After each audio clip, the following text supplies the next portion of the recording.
Hello and welcome back. My name is Dr. Christopher Gennari, and this is Great Big History Podcast.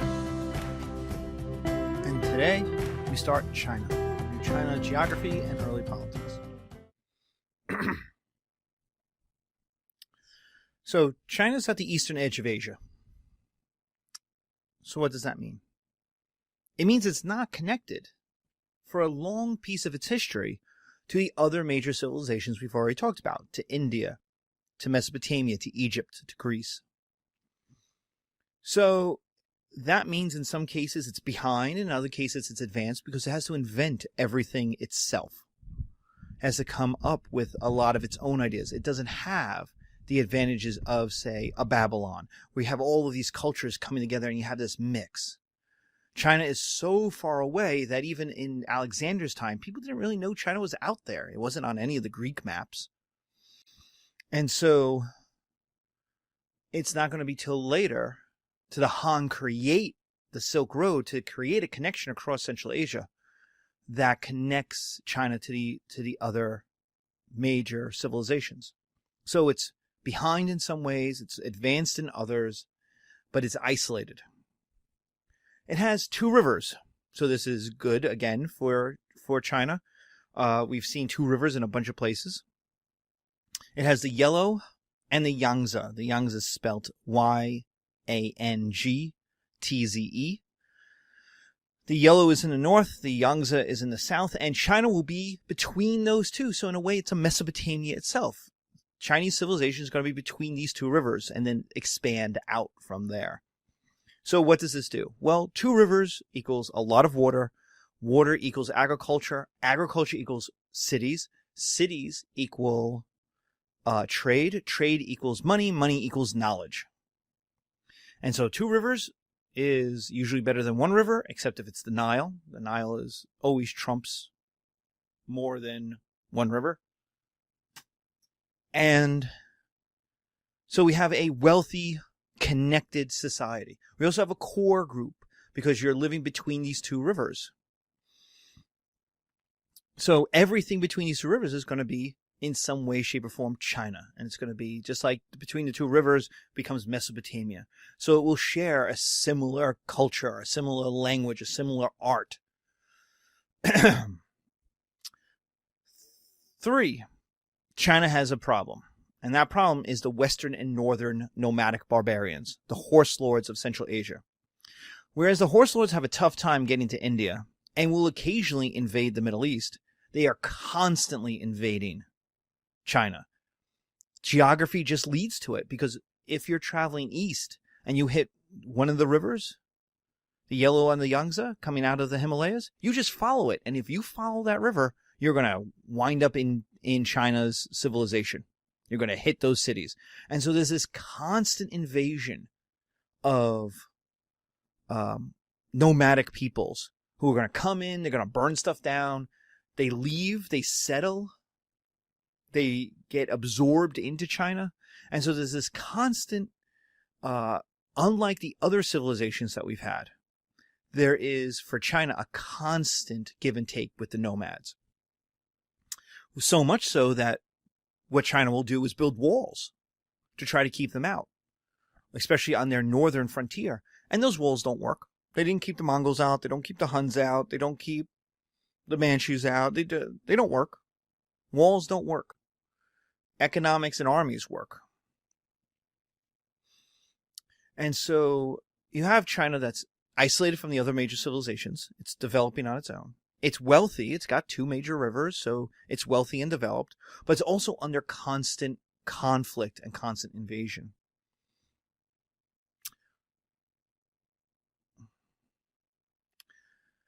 So what happens to Chinese imperial history? Well, like India, you have a long period of time where we can see a pattern that happens, that presents itself again and again and again. And what we start with is one China.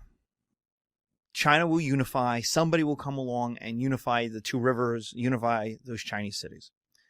What happens then is that family or person or dynasty or whatever it is gets weak, dies out, and China breaks up into pieces. Now, unlike India, which because geography separated people, divided people between a north and a south, India breaks up into smaller and smaller pieces. But China, on the other hand, because there's these two rivers and everybody lives between them, has a unity to it. And so what you get is a state called the Warring States. You get a period called the Warring States where everyone fights to reunify China. So unlike India, where India is unified by a foreigner, China will be unified by Chinese peoples. Will be unified by Chinese one dynasty. The idea is not, should there be a China? The question ultimately is, who's going to run it? Of course there's a China. Now, we live in the Warring States period now. Since 1945, we've lived in a Warring States period. You can make the argument that it's even before that, but we live in a world of two Chinas. We live in in a world where we have the People's Republic of China, mainland China. When you think of China, when you say, I'm going to China, you mean the People's Republic. But there's also the island of Taiwan, which calls itself the Republic of China, is a large United States trading partner, is a member of the UN, is trying to be independent of China. And China says, no, you're part of us. Now, for the last 60 years, there's been a debate. Who is the real China? Who will take over as China? In 1972, the United States said, yes, mainland China is the real China. For the first 30 years, it was, we said Taiwan was the real China. But there's still, what we have is the one China policy, where the United States says, yes, there is one China, but it's up to the Chinese people to do this, to unify peacefully. But there was, up until 1989, there was the debate that Taiwan might take over China. And the idea was communism would collapse. And Taiwan, which was a new becoming democracy, would have the political parties that could then go to mainland China, set themselves up, and win an election.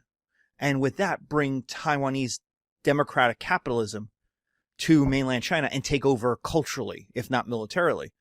What happened was the Chinese Communist Party saw what happened to communist parties in Eastern Europe, saw what happened with Tiananmen Square, got scared, and basically gave a carrot and a stick.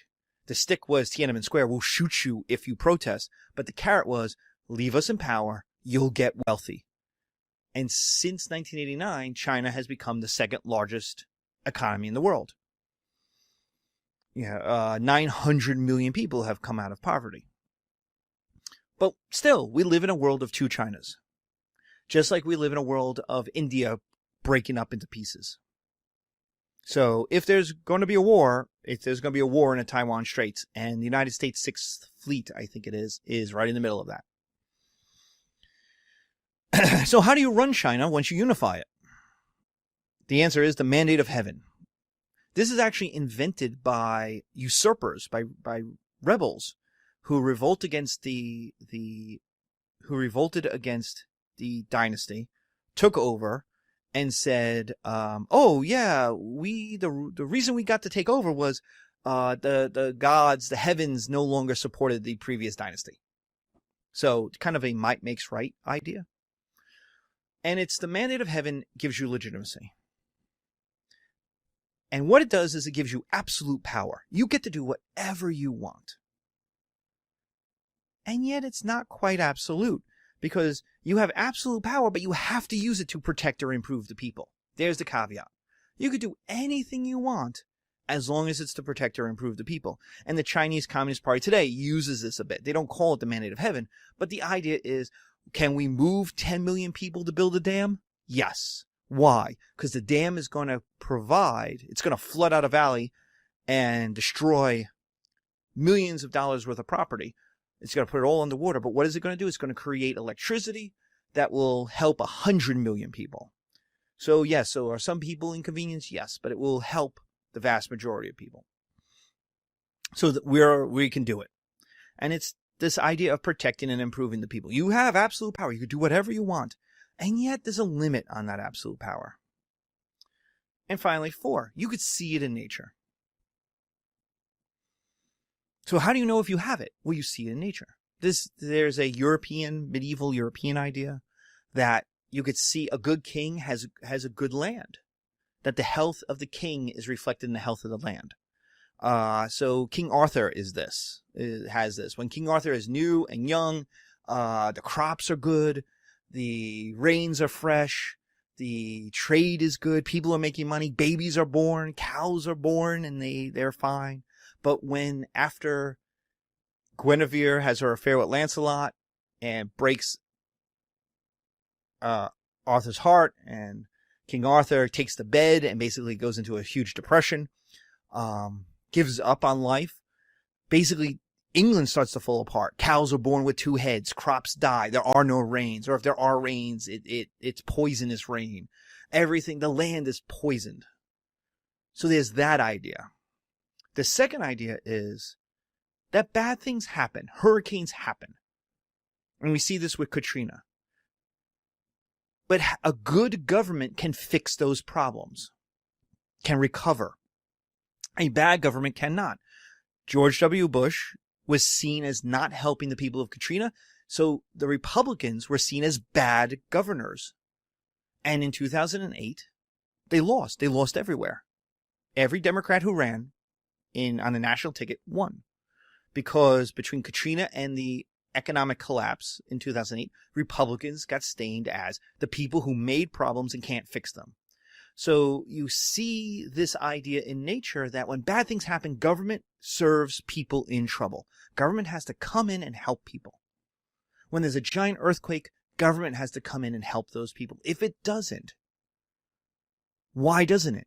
It doesn't either because the government sucks and is mean, or is so incompetent it can't. Either way, people don't want that government. And what that loss of legitimacy means is revolution and the coming of a new dynasty. The warring states, China will break up because lots of people say, oh, I can run China. And so China breaks up into those warring states where 4 or 5, 10 different families say, I can run China. They fight with each other, and sooner or later, one of them will win.